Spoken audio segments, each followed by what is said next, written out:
Hello, Peter. Hello, Mark. Nice to meet you. So can you tell us a bit about your farm and the history of what you're doing here?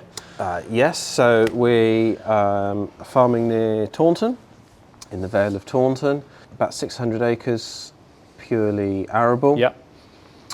We've got winter wheat and barley in the ground, winter oilseed rape, winter beans. We've got some peas and some forage maize to go in spring. The peas are as a result of the wet winter and not normally in the rotation. Okay. And the forage maize is coming out of the rotation after this cycle. That's from a soil management and soil health based decision. The cultivations needed to establish it. Yes. And then to establish a subsequent crop of wheat are more than I would like. Because the harvesting of the maize comes late in the season, it makes it tight to get wheat in and established well in the autumn. Yeah. With our rainfall in the southwest, we aim to be drilled up with cereals by the middle of October.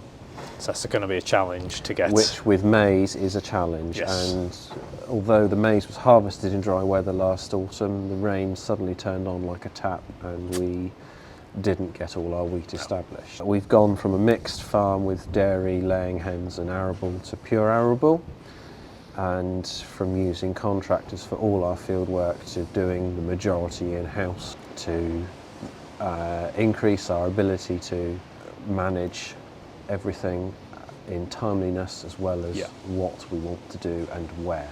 Yes. And try and move the farm forward and build soil health. Yeah.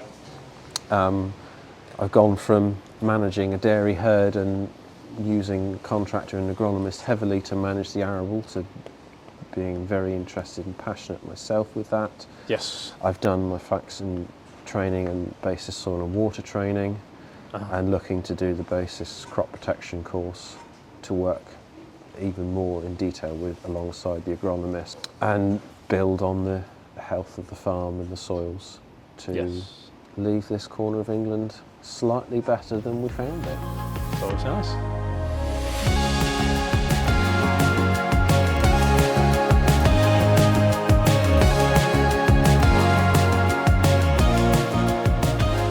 So when we had the cows, the original shed came to the end of this block wall, and then we put on 60 foot and a second 60 foot, but they've got an 8 foot cellar under them.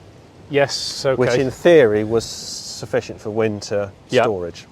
It wasn't in reality, so we ended up putting the tower up.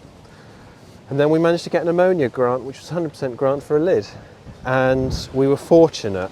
We applied for the grant on the first day and got processed fairly quickly. We'd already got the quote for it from the supplier, and we were able to book that and pay the deposit promptly. Because a lot of people got caught out with a very short window they gave us to get it on farm and installed and working. Do you still use it now then? Or? It's all full of liquid digestate, which we import. It's a feed-based digester rather than a food waste. So there's no plastic contamination, no smell, which is a problem with food waste plants. It's never going to do massive amounts for organic matter, but it's good for P and K. And just monitoring indices so that we don't ruin or lose the good indices that we built with all the livestock history. And selective tillage and cover and catch crops to keep organic matters up. And building, hopefully. Yes. You've got a field of wheat here. Direct drilled after spring beans. Spring 2020, it was a perennial ryegrass lay for grazing young stock. Very compacted, hardly get the spade in, and very minimal earthworms. It was due to come out for wheat in the autumn, so we sprayed it off and we subsoiled it and then drilled the wheat with the Sky drill and had a fantastic crop of wheat. And I thought, brilliant, we've cracked it, we know what we're doing, we've learned. Well, boy was I wrong. We had a poor yield of barley that we direct drilled after the wheat, and we had more compaction come back than anticipated. So after the barley was harvested, which would have been summer 22, gloriously hot, dry summer, I was out here with a low disturbance subsoiler, and I subsoiled the field, and everyone told me I was crazy and burning metal. And then the next day I drilled a multi-way cover crop, and everyone said I was even more crazy because it would never grow. Well, boy did it grow, and by December we had mustard up to here, in flower. Yeah. And it was the best cover crop we grew that year. And I put it down to the fact that the seed was there ready for when the rain came, and there was no compaction. The following spring we direct drilled the spring beans into the cover crop residue with the sky drill. But because we hadn't cultivated it, I ended up drilling a lot later because the ground didn't dry as quickly, because the cover crop had died off so early. But we had a fantastic crop of beans off of this field last year. I did low disturbance subsoil it again, and then in with the sky drill with wheat in the last autumn, and it's the crop of wheat speaks volumes. It's looking fantastic. I'm very pleased with it. It's had a little bit of nitrogen a month ago. It had a post-emergence herbicide in the autumn. Other than a little bit of tidy up on the headland, weed-wise, we're away. I mean, it seems surprisingly dry considering all the rain we've had. Yes, I mean the wind is helping. Yes. And the soil temperatures are warm. We were 12 degrees yesterday. Yeah. Everything's growing, and I mean this has grown 4 or 5 centimetres in a week. Yeah, it's time for more nitrogen. Yeah. But I just physically can't get out here because every time I go to do it, it's either windy or raining. Yes. Neither of which work. Did you find before you came to the no-till side of things that your ground would be carrying so well after the amount of rain we've had in recent months? This field is carrying the best. It's the only field I've got like this with minimal to no tillage. I think with our soil types, the best I can get to is a low disturbance subsoiler and a drill. Yes.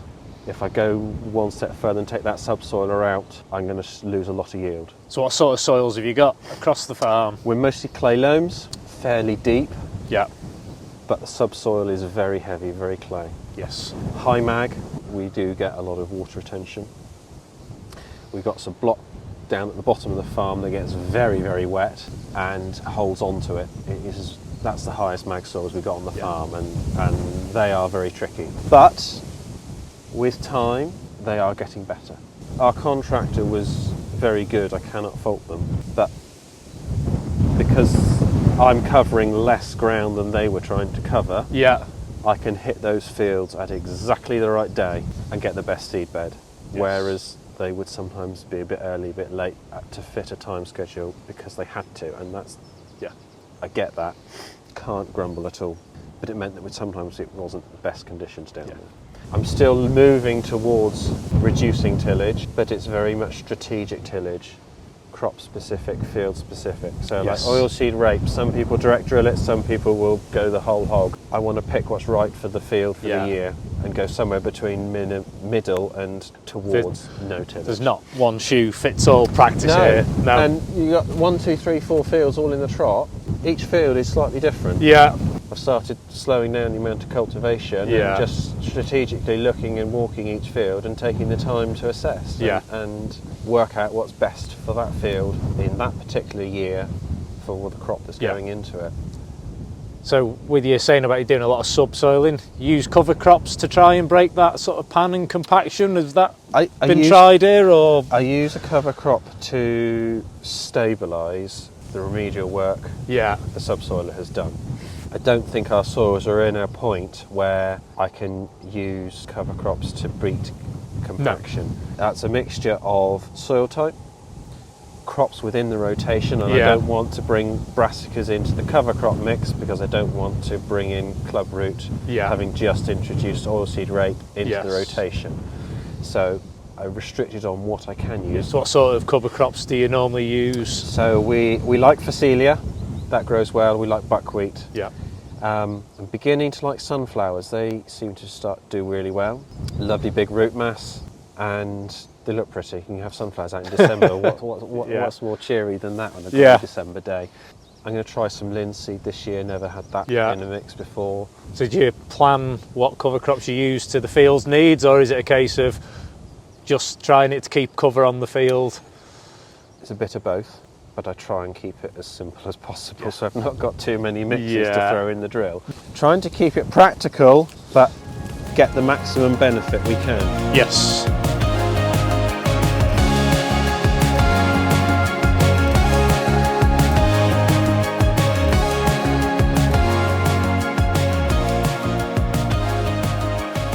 I've gone down over 30 centimetres before I've found a tight spot. Yeah. Can't argue with that. No, and I take it wasn't that easy when you were grazing on here. No, it would have gone in 3 or 4 centimetres. Yes.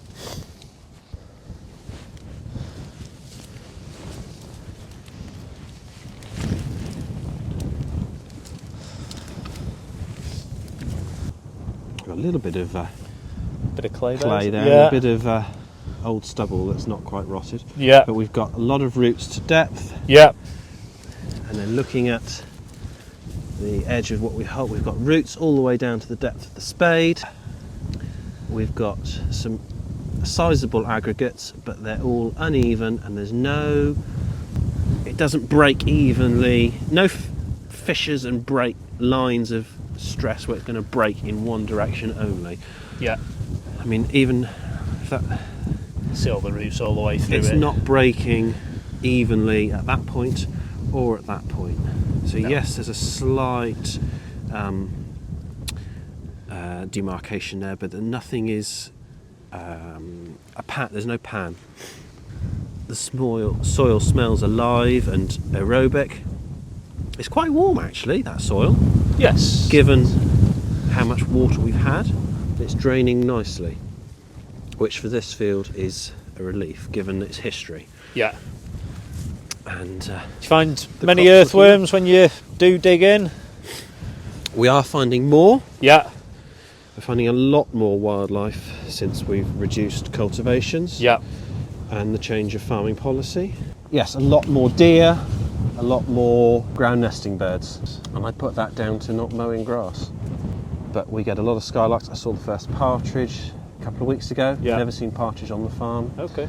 But we have dozens and dozens of skylark and a lot of migratory birds in the winter on the stubbles and in the crops. Last winter, when we had a lot of no-till cover crops and cereals, it was to the field where all the birds were feeding on fields that hadn't been cultivated. Yes. And even next door fields that were same previous crop and current crop. Yeah. But if that one had been cultivated and this one hadn't, there was a handful of birds in there and hundreds in this one. And we've got a grass strip around every field now. It's only 2 metres wide, but it's going to help because it's just that extra buffer zone to keep chemicals out of the hedge. Yeah. And extra habitat for invertebrates, small mammals. Are you just leaving that as a grass strip, or are you putting like flowers in or anything? No, we are leaving it as grass. So you don't see any issues with the grass potentially creeping into the crops, or is that? We may spray out a small sterile strip if we feel we need to, and we will probably trim it after harvest so that the seed falls back in on the margin rather than leaning into the cropped area. Again, a quick pass with a topper is going to have a massive reduction in herbicide usage over time. Yes. And the long-term benefits will be far outweigh running around with a topper once. On the herbicide front, have you found, since you've come to the lower tillage, a reduction in herbicides or any change in it? We've been able to reduce some insecticide usage. Herbicide usage, I think we're too early. Yes. Because we're seeing a change in weed pressure. The pressure level is the same, but it's different weeds. So we're getting a lot more brome, which at the minute we're working to control, again, in a mixture of cultural and chemical. Yeah. To using an IPM plan and trying to work with nature. Yes. My main reason for that is our soils are not in a position to take a pass early enough in the spring without causing ruts and compaction. As soil health increases, that will definitely be a consideration and need thorough investigation. Yes.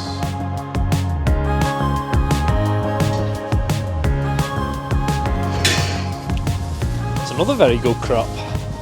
Yes, it's grown very well. It's had 2 doses of nitrogen. Yeah, it's getting towards needing some fungicide, but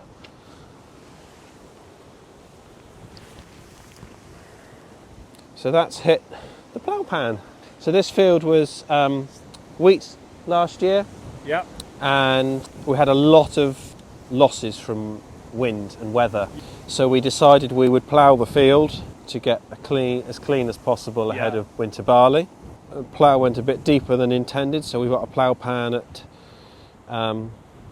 8 to 10 inches rather than the 6 to 7 as I'd wanted it drilled at. And then the weather came in bad, so I didn't get in with the subsoiler. I ended up disking the field to make a seed bed and level it off, because sky drill would have been a bit bumpy otherwise and wouldn't have done as good a job as it has. But it has put the seed in beautifully. Yes. So we've got some compaction which we don't want, but we will deal with that in the autumn. Think that'll affect the crop at all, or? It hasn't so far. No, it looks like it's doing very well. But it is at 250 mil rather than 300 plus. Yes. So I will reserve judgment.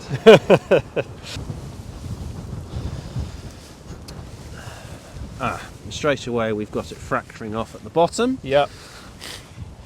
Where the plough has gone through. We have got roots going down through. We've got a very grey and dull looking earthworm here, so it's obviously a little less aerobic than we'd like. Yeah. And it doesn't smell as fresh and as alive as the last field. It's a bit tackier. Yes. So this slightly different soil to the other field, or do you think that's just down to the fact it's had the plough through? They're fairly similar soils. Yeah. But I think the cultivation strategy that we chose and then the subsequent weather has caused this. If I'd been able to get through with a subsoiler, the combi disc, I think it would be a very different story. I think it would have drained a lot better. It would have taken the pan out. It would have increased drainage. I think the soil would look and smell a lot better.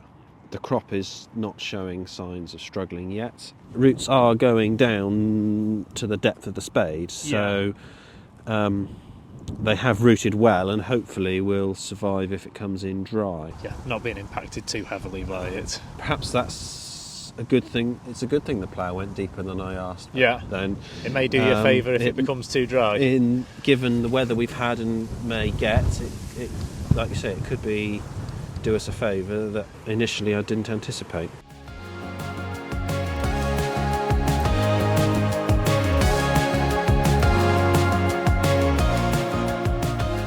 So we've got a crop of winter barley after a first wheat, which was after spring beans. We low disturbance subsoiled and then drilled in the barley with the sky drill.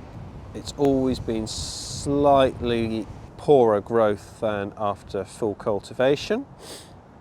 Barley seems to like a little bit of cultivation. My agronomist says I shouldn't do it, but every year I do one field, because one year I'm going to get it right and prove him wrong, and then expand it and work out what I've done wrong. I think I need to consider some nitrogen in the autumn. My plan is to do that, split half a field, and so I've got a real on-farm trial. Yes. And look at which is better. So back to this field. Yep. It's a little tighter than the field of wheat. Yeah, but it looks like it's still going in. But we are still going in down nice to 300 mil plus. Yeah. Without too much worry. So I'm not no worried real about panning like the ploughed field. No panning like we had in the ploughed field. Cutting down through, I can hear a lot more roots being cut than I could in the last field, which is a nice sound to hear. Oh, we've got a worm right come to the surface as we're digging. Nice big juicy worm. Looks a lot healthier than in the last field as well. He does, he's a lovely pink worm. Oh, look at that. It's a little bit moister than the wheat field. Yeah. But look, we've got roots all the way to depth. I've got a little bit of a fracture there that I'm not pleased about. We've got some organic matter being, well, so that's probably come off the surface, but we have got organic matter that worms have pulled down. There's a little tiny worm there. We've had 40% of our annual rainfall already, and we're only in early April.